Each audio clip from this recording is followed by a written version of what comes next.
देख रहा था मुझे भी खौफ आया। उसकी आंखें कुछ अजीब थी, 4-4 5-5 तंदूरी रोटियां खाए चला जा रहा है और इसका बिहेवियर बहुत बदल गया है। ये बहुत अजीब किस्म की हरकतें करता है, रात को उठता है, कब्रिस्तान चला जाता है, मतलब कहीं निकल जाता था जो कि हमें नहीं मालूम था। तो मेरे शौहर ने उसका पीछा किया कि भाई ये जाता कहाँ है।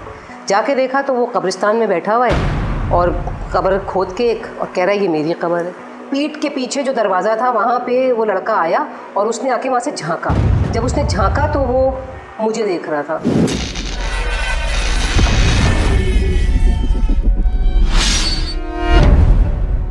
अस्सलाम वालेकुम। आज जो मैं हॉरर स्टोरी आप लोगों के लिए लेकर आई हूँ, ये स्टोरी एक बच्चे की है और मुझे मेरे इंस्टाग्राम जो खेल तमाशा का पेज है उस पर किसी ने भेजी है। नाम मैं मेंशन नहीं करूँगी क्योंकि उन्होंने मेंशन नहीं किया है अपना नाम। उस स्टोरी का ये कि जिसने मुझे भेजी है वो ट्यूशन्स पढ़ाता था बच्चा, वो लड़का है, वो ट्यूशन्स पढ़ाता था। तो उसने ये कहा कि मैं एक 13-14 साल का लड़का है, उसको ट्यूशन पढ़ा रहा था।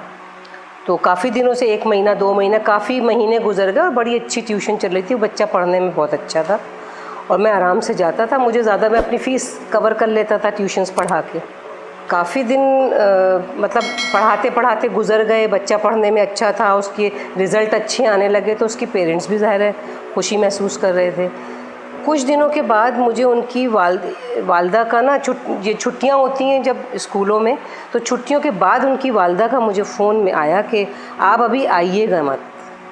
तो इनको ये हुआ कि कह रहे मैंने ये सोचा कि शायद फाइनेंशियल कोई प्रॉब्लम हो और फ़ीस भी ड्यू थी तो ये इसलिए मुझे कटा रही हो कि भाई मत आओ ताकि फ़ीस देनी पड़ जाएगी। तो मैंने उनसे कहा कि अच्छा ठीक है, लेकिन अगर कोई मसला है तो आप मुझे बताइए, मैं आ जाता हूँ और मैं आके आपको बताता हूँ कि भाई कोई मसला नहीं है, फ़ीस अगर कुछ दिन बाद भी आप मुझे दे दें। लेकिन उन्होंने कहा नहीं ऐसा कोई मसला नहीं है, हमारी फैमिली का अपना पर्सनल कोई मसला है।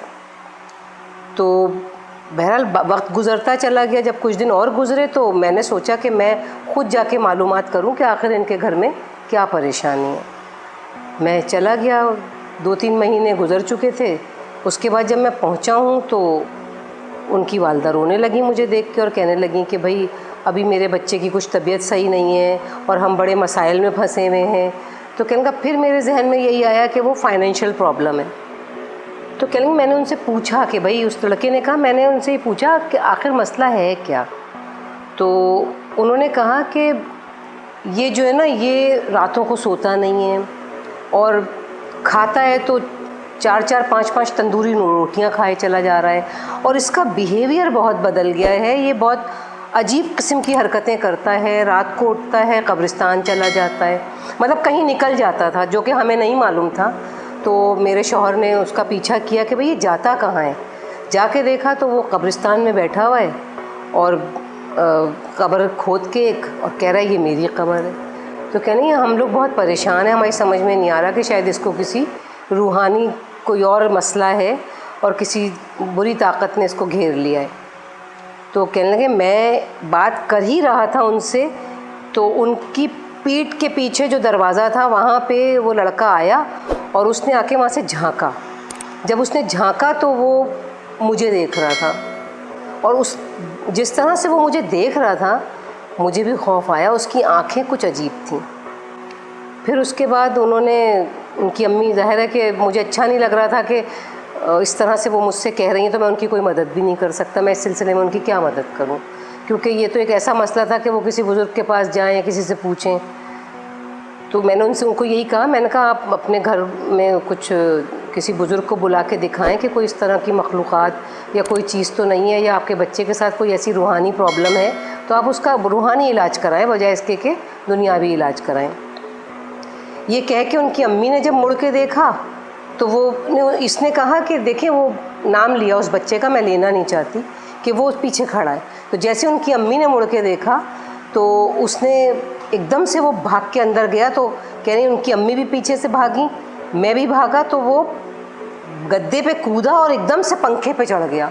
अब वो पंखे पे बैठा हुआ है, दुबला पतला बच्चा था। मेरे लिए तो मैं तो खुद इतना डरा कि मेरे तो अपने रोंगटे खड़े हुए, क्योंकि मेरी भी कोई इतनी उम्र तो थी नहीं, मैं भी एक स्टूडेंट ही था। अपनी फ़ीस निकालने के लिए मैं ट्यूशन्स पढ़ाता था। मैं फ़ौरन बाहर निकल के आया और मैंने उनकी अम्मी से कहा कि देखिए मैं तो, आप बिल्कुल आपको बुरा ना लगे, मैं आपसे माज़रत करता हूँ कि मैं इस बच्चे को अब नहीं पढ़ा सकता, अगर ये ठीक हो जाए तो आप मुझे राब्ता कर लीजिएगा। खैर मैं घर आ गया। अब घर आके मुझे भी नींद ना आए, खौफ तारी, मैं अपनी फैमिली में भी किससे कहूँ तो नहीं कहूँ, क्या करूँ, कुछ समझ में नहीं आ रहा था। लेकिन जहन पे उस बच्चे का एक चेहरा, उसकी आँखें और उनकी अम्मी का वो रोना और सब कुछ बताना मेरे जहन में चलता रहा। मैं बहुत परेशान रहा, लेकिन ज़ाहिर है कि वक्त के साथ साथ चीज़ें, यादें सब कम होती चली जाती हैं। जब काफ़ी अर्सा गुज़र गया, मैंने सोचा कि इसके बारे में मैं मालूमात करूं, तो मैं उनके मोहल्ले में गया।